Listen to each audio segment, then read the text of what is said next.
systématiquement, identité RH fait le lien avec les déterminants stratégiques. Alors dit comme ça, c'est très général, mais la logique, quand on nous dit on veut transformer nos pratiques de management, c'est de construire avec l'entreprise la réponse à une question qui est de quelle pratique de management est-ce que nous avons besoin pour mettre en œuvre notre stratégie.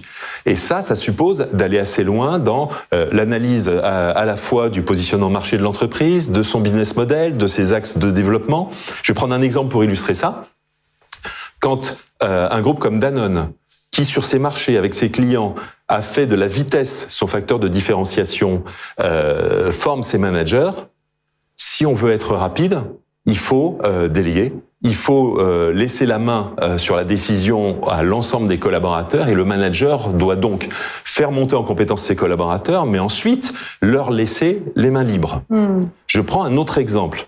Celui du groupe Decathlon, j'en ai été le DRH pendant plusieurs années. Je vais te poser la question, parce que pour le coup, en termes de responsabilisation, chez Decathlon, ils sont précurseurs. Alors, oui, sauf que le modèle économique de Decathlon fait que ce qui a été construit au niveau humain, c'est un modèle dans lequel il y a un turnover choisi, avec un renouvellement d'un tiers des effectifs tous les ans. D'accord. Moyenne d'âge de Decathlon, du groupe Decathlon, elle est à peu près stable depuis la création et elle est entre 25 et 30 ans. D'accord. Voilà. Tout simplement parce que ça permet au niveau économique que sur les coûts de personnel, on les maintienne à une part du chiffre d'affaires qui reste, qui permet en gros de proposer des produits à des prix extrêmement compétitifs.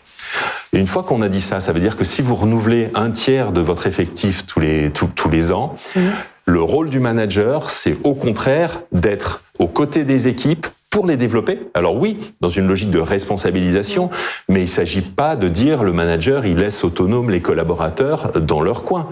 Et donc, il doit être à leur côté pour les faire grandir, notamment sur les compétences dans la relation client.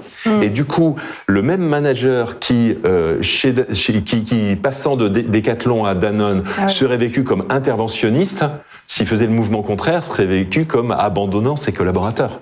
Et on voit bien qu'il y a deux modèles très différents parce que il y a des déterminants stratégiques différents.